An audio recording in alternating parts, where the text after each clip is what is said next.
Throughout history, faith has been tested in ways unimaginable. Some have stumbled, some have yielded, but there are those who stood firm, choosing God over fear, truth over survival, and eternity over the fleeting comforts of life. Among these brave souls stands a man whose story continues to inspire millions, a man whose name is now written in the history of the Church, Saint Lorenzo Ruiz, the first Filipino saint and martyr. What gave him the strength to hold on to his faith when faced with unimaginable suffering? What was it that made him say, "If I had 1,000 lives, I would offer them all to God"?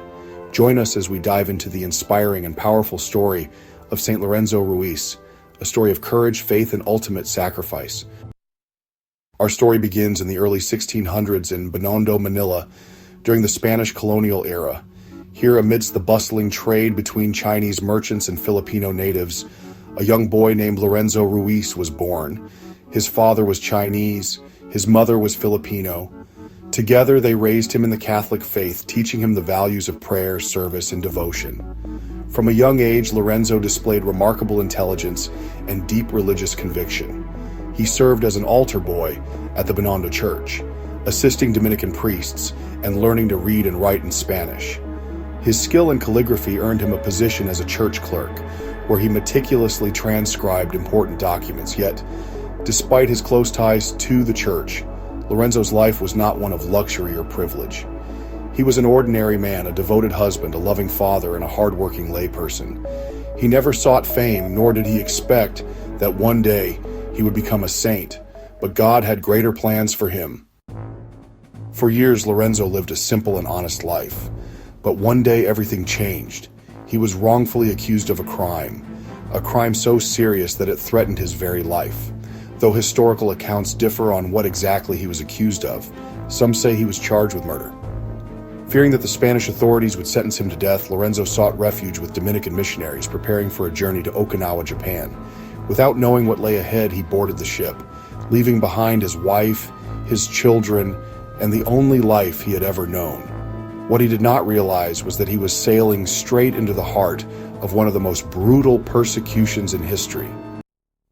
As Lorenzo Ruiz and his companions arrived in Japan, they found themselves stepping into a land where Christianity was not just unwelcome, it was a crime punishable by death. For decades, Japanese rulers had grown suspicious of foreign influences, fearing that Christianity was a tool of Western colonial powers. The Tokugawa shogunate, determined to eradicate the faith, had already executed thousands of Christians, including Japanese converts and foreign missionaries alike. Despite the danger, Lorenzo and the Dominican missionaries continued their journey, hoping to preach the gospel in secret. They moved cautiously, avoiding detection, but their presence did not go unnoticed. Within days, Japanese authorities arrested them, accusing them of conspiring to spread Christianity. Lorenzo and his companions were immediately imprisoned and interrogated. The Japanese officials demanded that they renounce their faith or face severe punishment.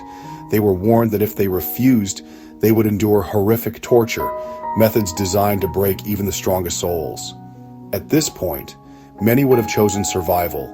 Many would have succumbed to fear and denied their faith to escape suffering. But Lorenzo Ruiz was no ordinary man. Even as he was shackled, beaten, and thrown into a dark prison, he did not falter.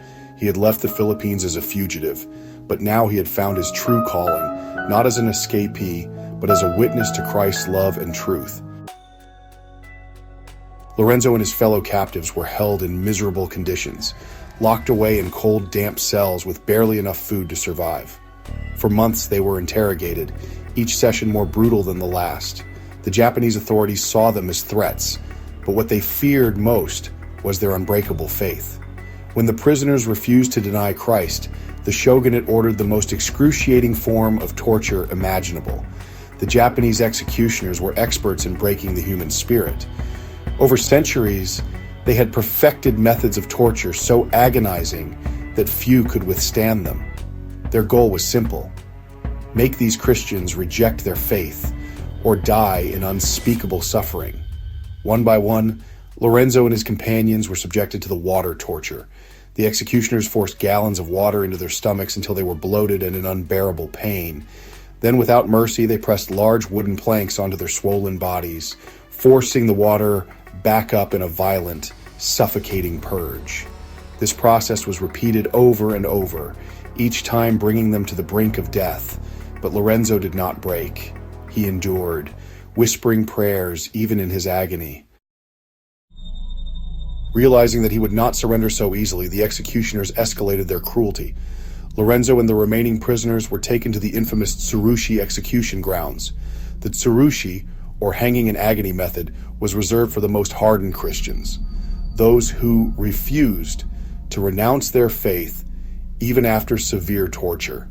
In this horrifying ordeal, victims were hung upside down over a deep pit, with their heads barely touching the ground.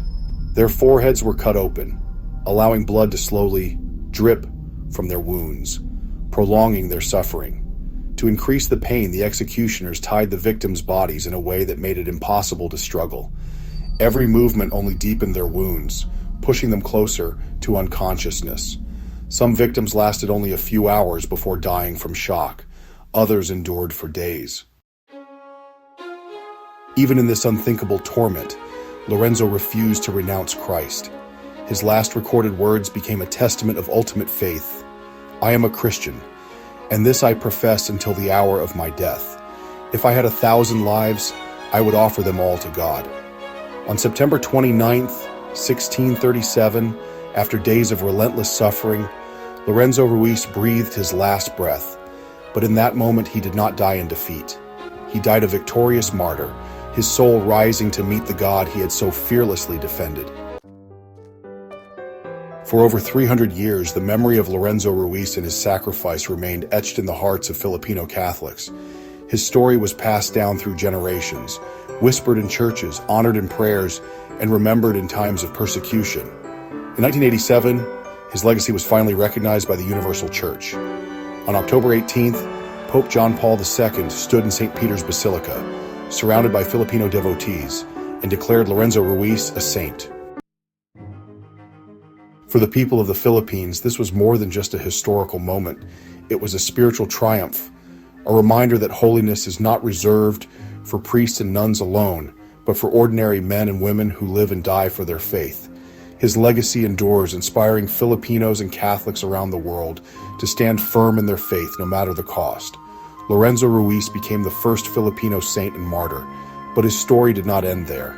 He became a symbol of courage, a patron of those who face persecution, and an inspiration for all who strive to remain faithful in adversity.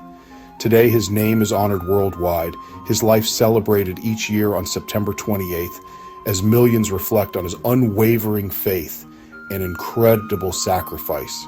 His life reminds us that faith is worth more than life itself. Courage means standing firm even when the world is against you. God calls ordinary people to do extraordinary things. Saint Lorenzo Ruiz teaches us that faith is worth more than life itself.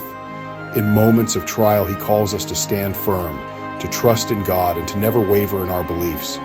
May Saint Lorenzo Ruiz intercede for us, and may we live with the same courage that led him to eternity. If this story inspired you, like, subscribe, and share to spread the faith. Let us continue to honor the legacy of Saint Lorenzo Ruiz and stand strong in our beliefs.